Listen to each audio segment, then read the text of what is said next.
morning students.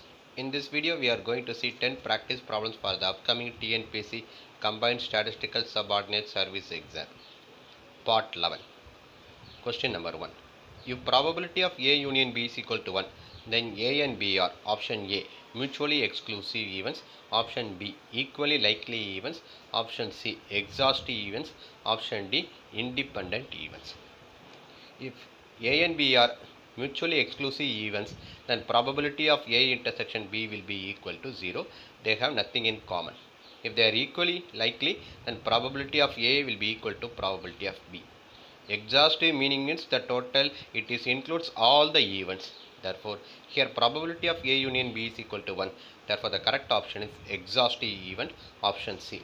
For independent events, probability of A intersection B should be equal to probability of A into probability of B, and for mutually exclusive events, probability of A intersection B should be equal to 0. So let us move to the next question. Question number 2. If probability of A given B is equal to probability of A, then option A is independent of B, option B is independent of A, option C, B is dependent of A, option D, both A and B. Here the correct answer is option D, both A and B. If A is independent of B, then B will be also independent of A. So it is a straightforward question. If probability of A given B is equal to probability of A, then A is independent of B and B is also independent of A. Let us move to the next question. Question number 3. If A and B are independent events, given probability of A is equal to 1 by 2, probability of B is equal to 1 by 3, then the value of probability of A dash intersection B dash is equal to. To find probability of A dash intersection B dash, we can use probability of A union B the whole dash, which is equal to 1 minus probability of A union B. We can use addition theorem of probability. Then by taking the LCM, we will get the answer 1 by 3. This is somewhat lengthy procedure of solving the problem. Another method, alternate method, we can use straightforward method. To find probability of A dash intersection B dash, since A and B are independent, P of A dash intersection B dash is equal to P of A dash into P of B dash. P of A dash, how to find P of A dash, which is equal to 1 minus probability of A, 1 minus 1 by 2, 1 by 2. And probability of B dash is equal to 1 minus probability of B, 1 minus 1 by 3, which is 2 by 3. So when we substitute the value, we get the answer 1 by 3. So correct answer is option D, 1 by 3. Let us move to the next question. Question number 4. What is the probability that the leap year selected at random will contain 53 Sundays? So total number of days in a leap year is equal to 366. And number of days in a week is equal to 7. If you divide 366 divided by 7, you will be getting 52 and remainder 2 days. Quotient you will be getting 52. So 366 days contains 52 weeks and 2 days. So 52 weeks contains 52 Sundays. The remaining 2 days may be, it may be Sunday, Monday, or Monday, Tuesday, or Tuesday, Wednesday, or Wednesday, Thursday, or Thursday, Friday, or Friday, Saturday, Saturday, Sunday. It cannot be Monday and Wednesday. The remaining 2 days it cannot be. So that totally there are 7 possible outcomes. Out of them, favorable outcomes for getting Sundays, 2 favorable outcomes. So probability of getting 53 Sundays is equal to 2 by 7. It is the answer is common for all, whether it is 53 Sundays or for 53 Mondays. The probability of getting 53 Sundays in a leap year is 2 by 7. So we need to read the question very carefully and get the answer. Here the correct answer is option B, 2 by 7. Let us move to the next question. Question number 5. So probability of getting 53 Sundays in a leap year is 2 by 7. If a pair of dice is thrown, the probability that the sum of the numbers obtained is more than 10 is. So 2 dice are thrown, the possible outcomes will be 1, 1, 1, 2, up to 6, 6. Total number of possible outcomes equal to 36. So more than 10. What are the favorable outcomes more than 10? It can be 11 or 12. For getting 11, the favorable outcomes are 5, 6, 6, 5. For getting 12, the favorable outcome is 6, 6. So the favorable outcomes totally we are having 3. So probability is equal to number of favorable outcomes by total number of possible outcomes, 3 by 36, which is equal to 1 by 12. So the correct answer is option A, 1 by 12. Let us move to the next question. Question number 6. 3 dice are rolled. The probability the same number will appear on each of them is, when we are throwing 3 dice simultaneously, the possible outcomes 6 power 3, 216 possible outcomes. So the favorable outcomes, what all of them should show the same number.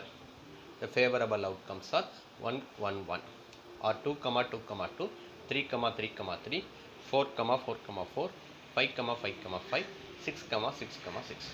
Total number of favorable outcomes equal to 6. Probability is equal to 6 by 216, which is equal to 1 by 36.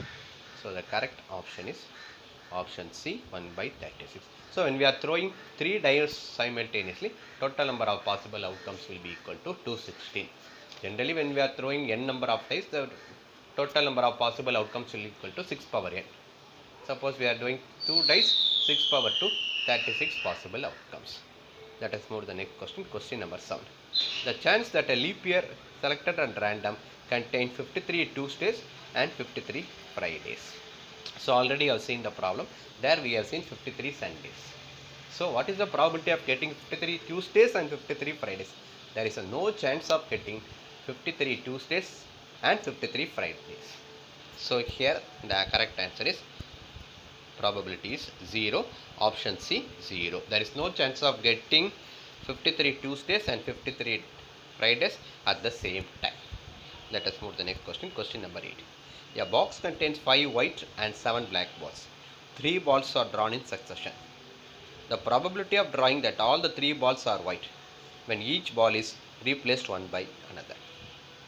So total number of white balls equal to 5 and total number of black balls equal to 7 and total number of balls is equal to 12.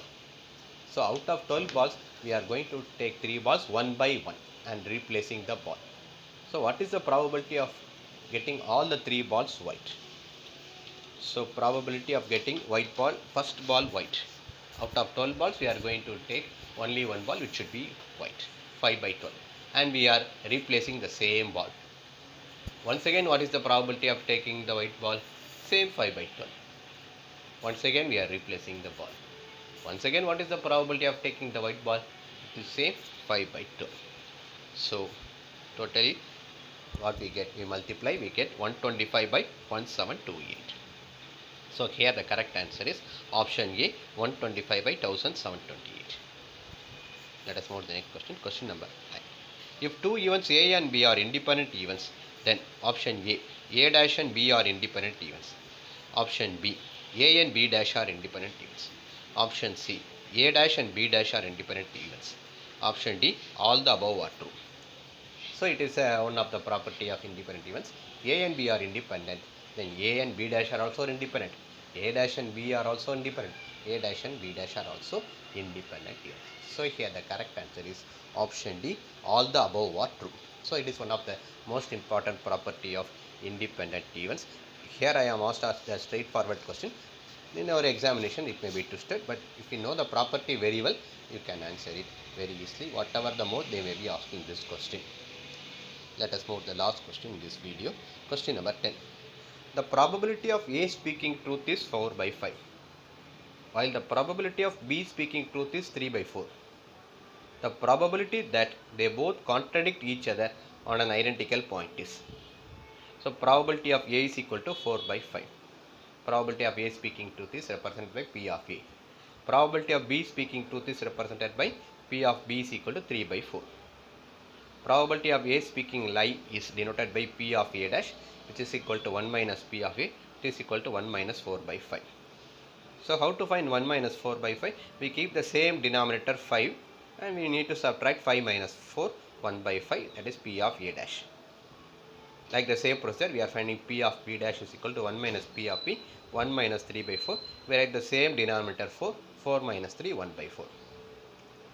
So what we need to find, probability of both contradicting each other on an identical point. What is the meaning? Contradict each other means if A speak truth, B will be speaking lie. That is another one chance. A is speaking lie and B is speaking truth. So A is speaking truth and B is speaking lie represented by P of A intersection B dash. Another one chance, A is speaking lie and B is speaking truth. That is represented by P of A dash intersection B. Since they are independent events, we are multiplying them P of A into P of B dash plus P of A dash into P of B. Thus we are substituting the value 4 by 5 into 1 by 4 plus 1 by 5 into 3 by 4. So 4 by 20 plus 3 by 20, which is equal to 7 by 20. So here the correct answer is option D, 7 by 20. So in this video we have solved 10 problems for our TNPSC exam.